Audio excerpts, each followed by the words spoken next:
ما تبادر غیرہی و کمال اہتمام ہی بے بیان الجزیات، جبکہ فرض یہ ہے کہ مولا نے اہتمام کیا ہے تمام جزیات کے بیان کا، من المندوبات والمکروہات، کون سی چیزیں مستحب ہیں، کون سی چیزیں مکروہ ہیں، ٹھیک ہے.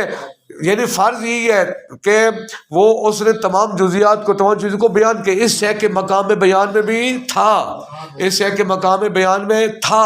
اب اس نے بیان نہیں کیا تو سمجھا جائے گا کہ وہی جو عرف نے کہا ہے وہی ٹھیک ہے ہمارے لیے ہے. اذ یکون ترکہ اغراء بالجہل، کہتے ہیں اگر دیکھیں مولا کی مراد وہ تھی جو عرف نہیں سمجھ رہا. مولا کی مراد کیا تھی؟ عرف نہیں سمجھ رہا، ٹھیک ہے. جس کا تبادر ہو رہا ہے وہ نہیں مراد تھی بلکہ کچھ اور مراد تھی، تو مولا کو چاہیے تھا وہ بیان کرتا. مولا کا بیان نہ کرنا اس کا مطلب ہے وہ ہمیں جہالت کی طرف لے جا رہا ہے. ولا یجوز، شارع کے لیے یہ ممکن نہیں ہے کہ وہ ہمیں جہالت کی طرف لے جائے. سمجھا کی بات؟ یہ کلیئر ہے نا؟ یعنی مطلب یہ ہے اگر کسی مفہوم کی تشخیص میں شک پڑ جائے تو اگر شارع نے اس کی وضاحت نہ کی ہو تو پھر دیکھا جائے گا عرف کیا کہتے ہیں. اب جو کچھ عرف کہتا ہے اس سے حکم شرعی کا استنباط ہو جائے گا. اگر مولا کی مراد وہ نہ ہوتی تو مولا کا بیان محمل نہ ہوتا بلکہ مولا اس کی وضاحت کرتا. یہ مثال واضح ہوگی مثال. اچھا فرض کریں لو افترضنا الاجمال فی مفہوم الغبن او العیب فی المبی. دیکھیے یہ مبی یعنی جس کو بیچا گیا ہے، ٹھیک ہے. اچھا اس میں ایک عیب ہوتا ہے غبن. غبن کا معنی لفظی معنی ہوتا ہے دھوکہ، اور عیب کا معنی وہی عیب دار ہونا.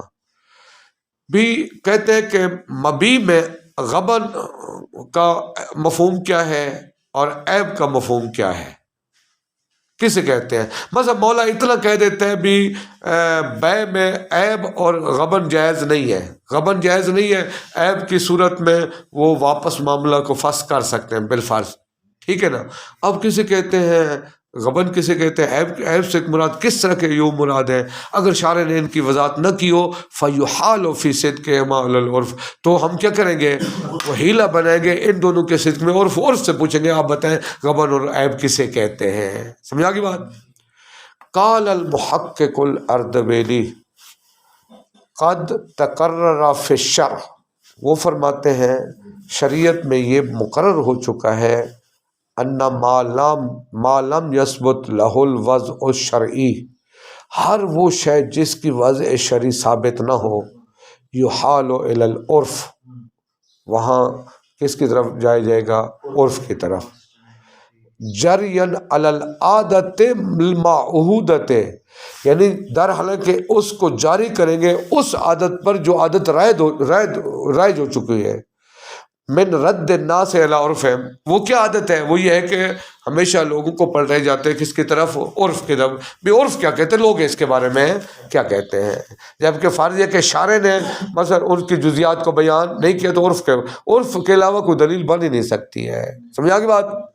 یہ اسی بات کی تائید میں قال المحقق الاردبیلی اسی عرف کی تائید میں بات کی ہے. ایک اور مثال، لو افترضنا الاجمال فی حد الغنا، اور غنا کی حد میں تعریف میں اجمال کو فرض کر لیں.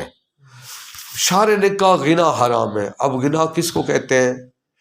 وضاحت نہ ہو تو فل مرجع هو العرف، تو مرجع کیا ہوگا؟ دیکھا جائے گا عرف کس کو غنا کہتا ہے. عرف کے نزدیک جو غنا ہوگا وہ حرام ہوگا. فَكُلُّ مَا يُسَمَّى بِالْغِنَى عُرْفًا، بس ہر وہ جس کو عرف میں کیا کہتے ہیں فَهُوَ حَرَامٌ، وہ حرام ہوگا. وَإِن لَمْ يَشْتَمِلْ عَلَى التَّرْجِيحِ وَلَا عَلَى الطَّرْبِ. ٹھیک ہے جی. دیکھیے یہ ترجیح اور طرب یہ شیخ انصاری نے اپنی کتاب مقاصد میں اس کی بڑی وضاحت کی ہے. کون سا غنا حرام ہے؟ انہوں نے 2 شرطیں لگائی ہیں. ایک ہے ترجیح، گلے میں آواز کو گھمانا. دوسرا ہے مضطرب، طرب، یعنی جس کے بعد بندے کے اوپر وجدانی کیفیت طاری ہو جائے. کہتے ہیں بندہ اپنے آپ سے یہ دونوں شرطیں ہوں تو وہ غنا کیا ہوتی ہے؟ حرام. فرض کریں. یہ بہرحال یعنی انہوں نے بات کی ہے شیخ انصاری نے. اکثر بزرگان آغا سستانی کا بھی آج کے دور میں یہی فتویٰ ہے، ترجیح بھی ہو اور اس کے بعد اس کے ساتھ اضطراب بھی ہو، بندے کو وہ سر اپنے آپ سے خارج کر دے، یعنی بندہ وہ جیسے کہتے ہیں مست ہو جائے. ٹھیک ہے جی.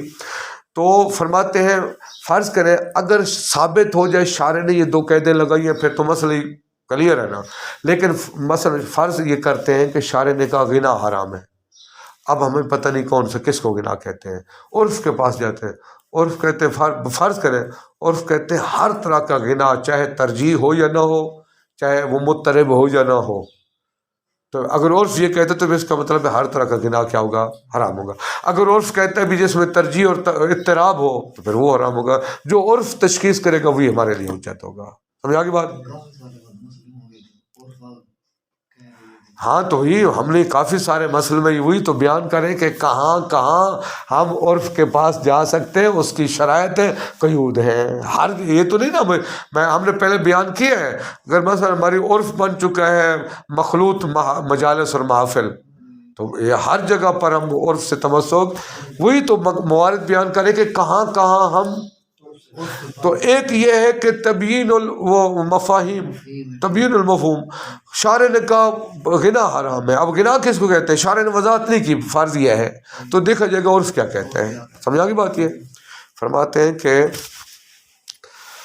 اچھا اگر فرض کر لیں حد غنا میں، غنا کی تعریف میں اجمال پایا جاتا ہے تو فالمرجع هو العرف. اگر ہم فرض کر لیں تو، لیکن اگر فرض کر لیں کہ اجمال نہیں ہے پھر تو مسئلہ ہی نہیں ہے نا. فالمرجع هو العرف فکل ما یسمى بالغنا عرفا، تو ہر وہ جس کو عرف میں غنا کہتے ہیں فهو حرام وان لم یشتمل علی الترجیح ولا علی الطرب، چاہے وہ ترجیح اور طرب پر مشتمل نہ بھی ہو.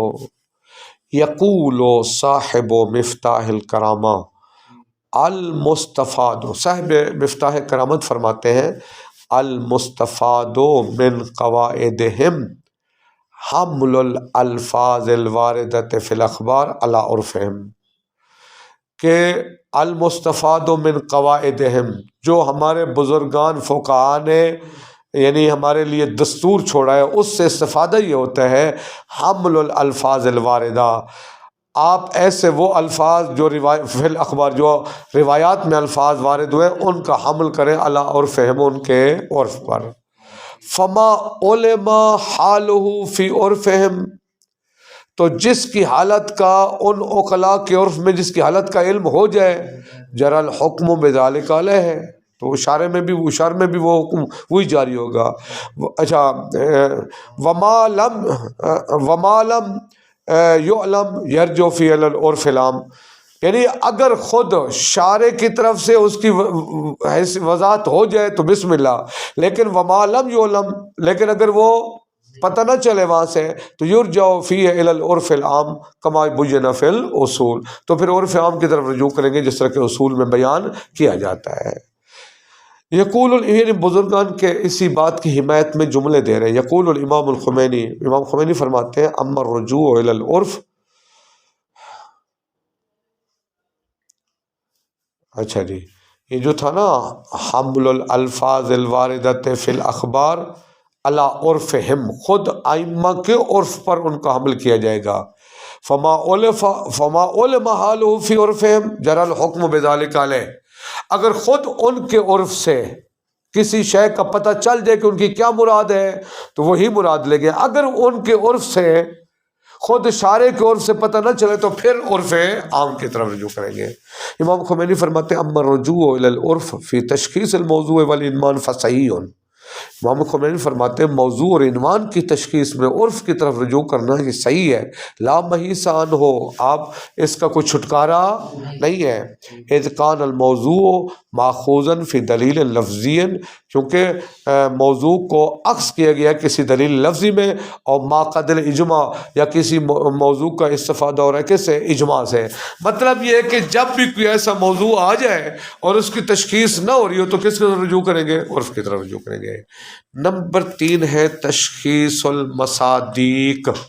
شارع نے ایک مفہوم بیان کر دیا، پہلا تھا اصل مفہوم واضح نہیں ہے. اب یہاں مفہوم واضح ہے، اس کے مصادیق میں پتہ نہیں آیا یہ اس کا مصادیق مصداق ہے یا نہیں، آیا یہ اس کا مصداق ہے یا نہیں، تو دیکھا جائے گا عرف آیا مصداق سمجھتا ہے نہیں سمجھتا۔ قد اتخذ الشرع مفاہیم کثیرۃ، شارع نے بہت سارے مفاہیم لیے ہیں، وجعلها موضوعا لاحکام، اور ان کو احکام شریعہ کا موضوع قرار دیا ہے۔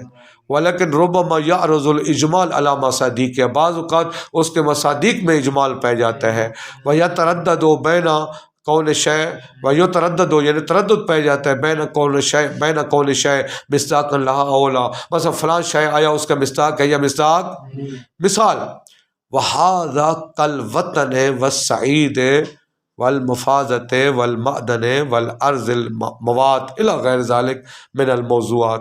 دیکھیں ایک مثال میں لے لیتا ہوں، سعید، سعید کسے کہتے ہیں دیکھا جائے گا، مگر شہید شارع نے کہا سعید پر تیمم جائز ہے، سعید پر تیمم جائز ہے، ٹھیک ہے جی۔ اچھا اب دیکھا جائے گا مفہوم سعید، اب آیا صرف مٹی خاک کو سعید کہتے ہیں یا ریت اور پتھر وغیرہ کو بھی کہتے ہیں؟ اگر شارع نے وضاحت نہ کی ہو عرف کی طرف رجوع کریں گے، عرف سے پوچھیں گے آپ بتائیں آیا ریت بھی سعید ہے یا سعید، عرف کہتے ہیں سعید ہے تو اس کا مطلب ہے پھر ریت پر بھی تیمم ہو سکتا ہے۔ تو اسی طرح وہ وطن ہے، معدن ہے، ارض اموات مردہ زمین ہے، اس سے کیا مراد ہے، الی غیر ذلک من الموضوعات التي ربما یشک الفقی مصادیقہما، جب فقی ان کے مصادیق میں کیا کر بیٹھے، شک کر بیٹھے، تو اس صورت میں فیکون العرف هو المرجع فی تطبیقها علی موردها، پھر اس مفہوم کے اپنے مصادیق پر تطبیق میں عرف کی طرف رجوع کیجیے گا، عرف سے پوچھا جائے گا کیا یہ فرد اس مفہوم کا مصداق ہے یا مصداق نہیں، عرف جو کہے گا اس چیز سے حکم شرعی کو ثابت کریں گے۔ اگلا ہے حل الاجمالات فی ظل الاعراف الخاصہ۔ اعراف دیکھیے عرف کی دو قسمیں، ایک ہوتے عرف عام، ایک ہوتے عرف خاص۔ بعض اوقات ہو سکتا ہے کہ صرف شیعہ فقہا کا عرف مراد ہو، مسلمانوں کا عرف مراد ہو، ایک علاقے کا عرف مراد ہو، دوسرے کا نہ ہو۔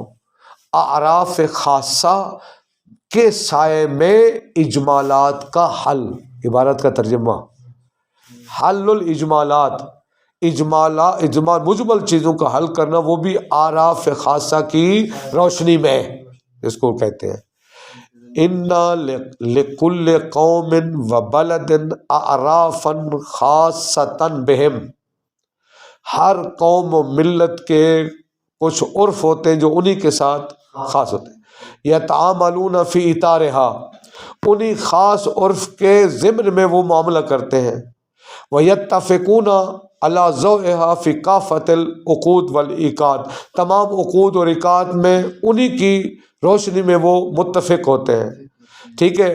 لیکن ہر علاقے کا ہو سکتا ہے عرف مختلف ہو، جیسے میں نے ایک مثال دی تھی، ایک علاقے کا عرف مالٹے کلو کے حساب سے دیتے ہیں، ایک علاقے کا عرف مالٹے درجن کے حساب سے ہے، اسی طرح کیلے ہیں، اسی طرح انڈے ہیں، یہ اب سب کا عرف ایک جیسا نہیں ہے، ٹھیک ہے جی۔ اچھا جی، کہتے ہیں کہ فہذہ الاعراف ہو، تو یہ جو اعراف ہیں، یہ جو اعراف خاص ہر علاقے کا اپنا معاملات کی ادائیگی، معاملات میں تو شکل و قرینتاً حالیتاً، یہ بھی ایک قرینہ حالیہ کو تشکیل دیتا ہے، لحل کثیر من الاجمالات المتوہمہ، بہت سارے ان اجمالات کو حل کرنے کی صلاحیت رکھتے ہیں جو اجمالات متوہم ہوتے ہیں ان کے اقوال اور افعال میں، یعنی اس علاقے کے اقوال اور ان کے افعال میں اجمال پائے جاتا ہے، تو ان اجمالات کو ختم کرنے کے لیے کیا کرتے ہیں، ان کے عرف کی طرف رجوع کریں گے۔ وَلْنُقَدِّمْ نَمَاذِجَ مِنْهَا، نماذج نموذج کی جمع ہے، ہم چند نمونے پیش کرتے ہیں اس کے، مثلا اذا باع اللحم، کوئی شخص گوشت کو بیچے، ثم اختلف فی مفہومہ، پھر اس کے مفہوم میں شک اختلاف کر جائے، فالمرجع هو المتبادر فی عرف المتباین، دیکھا جائے گا کہ وہ لحم کہہ کر وہ متباین لحم کہہ کر عرف میں وہ کون سا لحم مراد۔ دیکھیے میں آپ کو پہلے مثال دوں نا، مثلا ایک آدمی کہتا ہے بھی میں نے 5 کلو آپ کو گوشت دوں گا، فرض کریں لحم، اب آیا مچھلی کا گوشت کو بھی لحم عرف میں کہتے ہی نہیں کہتے، یا صرف وہ بڑا گوشت چھوٹا گوشت، ٹھیک ہے. اب مثلا چھوٹا، ہمارے پنجاب میں کیا ثقافت ہے، چھوٹا گوشت بڑا گوشت. اگر کوئی کہے کہ بھی میں نے 5 کلو گوشت خریدا تو مچھلی کا گوشت ذہن میں آتا ہے؟ نہیں آتا ہے، قطعاً نہیں آتا ہے. اچھا چھوڑیں، اب گوشت میں آ جائیں. کوئی شخص کہے میں نے بڑا گوشت کھایا، تو بڑے گوشت سے مراد کیا ہوتا ہے؟ وہ گائے بھینس ان کا. چھوٹے گوشت سے کیا مراد ہوتا ہے؟ یہ عرف خاص بن چکے ہیں نا، ٹھیک ہے نا. اب آپ جاتے ہیں، آپ اس سے دکاندار سے کہتے ہیں مجھے چھوٹا گوشت دے، ٹھیک ہے. وہ مثلا وہ گائے کا گوشت دے دے. آپ کہیں وہ جھگڑا ہو جائے، وہ کہیں گے نہیں بھی پیسے اسی کہیں گے، جھگڑا ہو جائے. آپ کہیں گے دیکھیں عرف سے پوچھتے ہیں چھوٹا گوشت کس کو کہتے ہیں. سمجھ آ گئی بات؟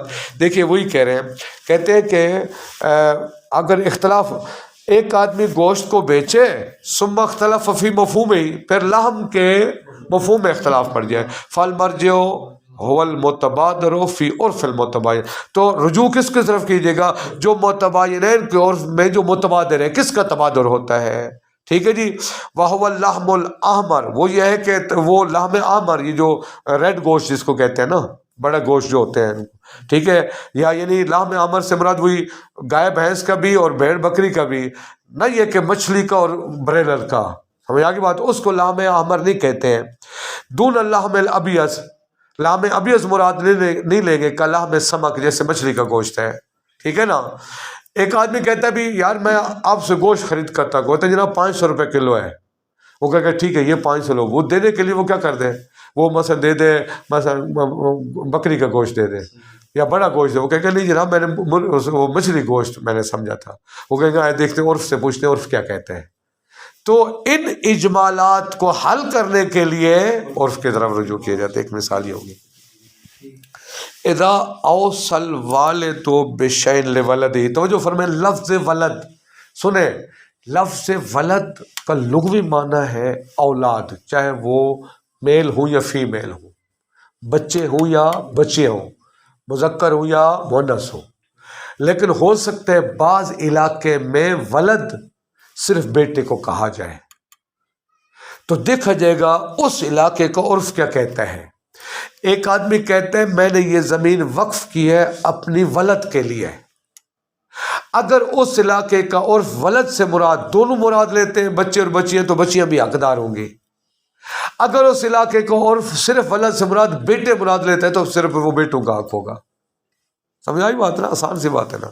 فرماتے ہیں اذا اوصل والد بشیء، جب والد کسی شے کی وصیت کر جائے لولدہ، فالمرجع فی تفسیر الولد، اب ولد کی تفسیر میں مرجع هو العرف، آخر میں وہ کیا ہے؟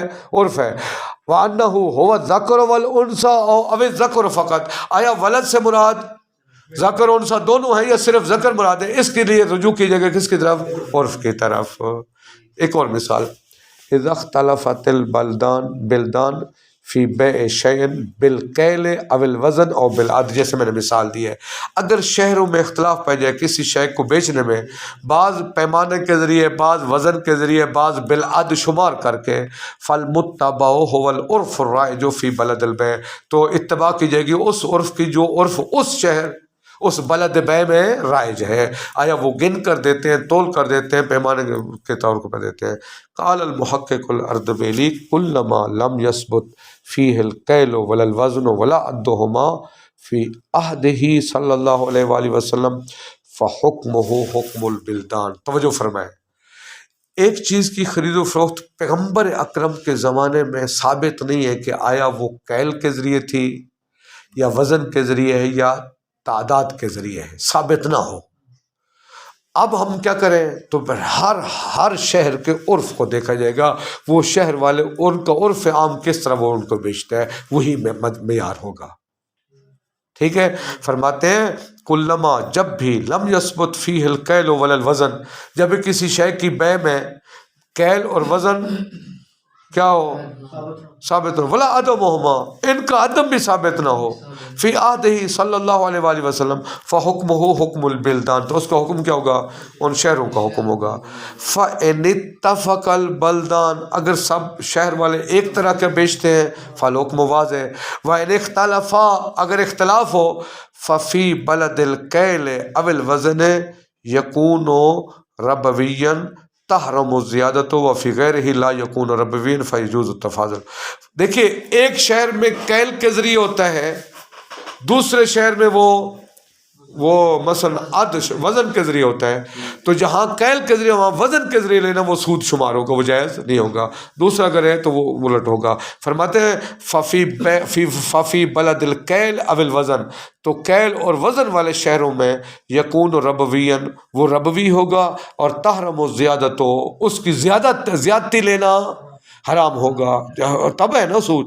وفی غیر ہی، لیکن اس شہر کے غیر میں لا یکون ربوین، وہ ربوی نہیں ہوگا، فیجوز التفاضل، وہاں تفاضل، یعنی 1 کلو مالٹے دیں ادھر سے لینے کے لیے زیادہ لے سکتے ہیں درجن کے حساب سے، کلو کے حساب سے زیادہ دے کر، مثلا کلو کے حساب سے کم دیں اور گننے کے اعتبار سے زیادہ لے لیں، یہ ربوی نہیں ہوگا، یہ بے شمار نہیں ہوگا۔ بے شمار کیا ہوگا؟ ایک ہی شہر میں ایک ہی عرف ہے، مثلا شمار کرنے کے ذریعے درجن کے ذریعے، تو 1 درجن دے کے 1.5 درجن دینا یہ سود ہوگا، ٹھیک ہے جی۔